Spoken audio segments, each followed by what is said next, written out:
There are 90-day fiancé relationships which have been called transactional by fans, and the latest one is the romance between Mike Burke and Ximena Morales, which is now over. The problematic nature of long-distance relationships that feature on 90-Day Fiancé has been discussed plenty of times.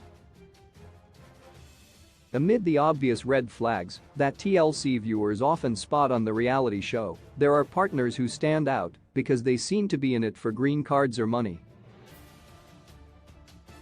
Over the years, many couples have crashed and burned, and some of them, including Mike and Ximena from 90-Day Fiancé, before the 90 days, appeared to be doomed from the start. If there's one thing that relationships on 90-Day Fiancé have taught fans, it's how to not act in a relationship. Age gaps are a common feature, and so are cultural barriers. Then, there's the obvious communication gap that has been an issue with stars such as Devon Clegg and Memphis Smith, who have relied on translators to make their already crumbling love lives even worse. Lately, 90-Day Fiancé has been lauded for representation, but even in the newcomer couple of Bilal Haziaz and Sheeda Sween, the Missouri man thinks the Trinidad and Tobago woman is a gold digger. In light of the way that some of the international partners are portrayed, their better halves in America are occasionally referred to as sugar daddies or sugar mommies. A lot of money has been spent on these 90-Day Fiancé stars by their soulmates, even before they've gotten visa approvals.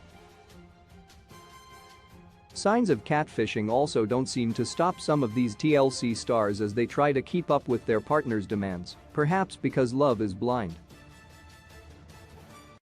Another possible reason why is the fact that it could be the first time in their lives that they've been in relationships, as Mike was with Ximena, who clearly didn't love him back. Mike and Ximena during 90-Day Fiancé. Before the 90 days, Mike was introduced as a shy guy from New York who played with Legos and flipped pancakes for his granddad.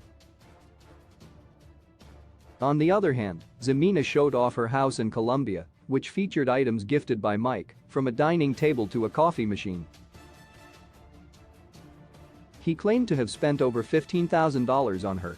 Ximena came across as someone who was looking to escape her life as a manicurist and go to America with her 2 kids with 2 different fathers. It was only towards the finale that it was revealed that Mike had met Ximena on a campsite rather than Tinder and had actually offered to pay her money. When Ximena ended their relationship because of his apparent messiness, it didn't take Mike 2 minutes to ask for all his gifts back. David Murphy and Lana aka Svetlana Las Vegas man David claims he's dating a new Ukrainian woman called Olga, but fans will never forget his relationship with the mysterious Lana.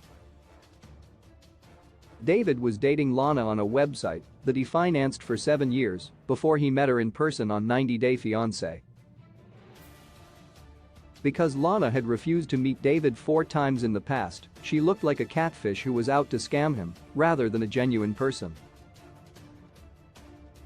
While Lana and David were engaged, during the tell-all, he revealed that they weren't together.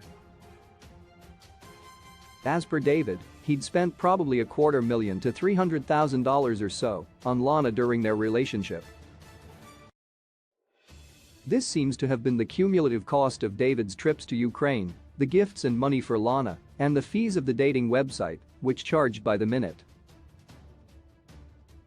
Michael Jessen and Juliana Custodio. Although Brazilian model Juliana now claims that she was helping Michael and his family out financially during the pandemic, their 90-Day Fiancé storyline was the exact opposite. After meeting Juliana at a yacht party in Croatia, Michael fell in love with her and wanted to bring her home to Connecticut. While Michael was waiting for Juliana to arrive in the US, he was shown creating a $4,000 custom necklace for her. As per Michael, Juliana was using his credit cards when she was in Brazil so she could buy groceries. However, he also accused Juliana of having a questionable judgment in some of the spending, as she'd impulsively bought a car on the credit card. When the wine entrepreneur Michael was asked if he'd spent more than $100,000 or more than $150,000 during their 3 years relationship, he refused to answer.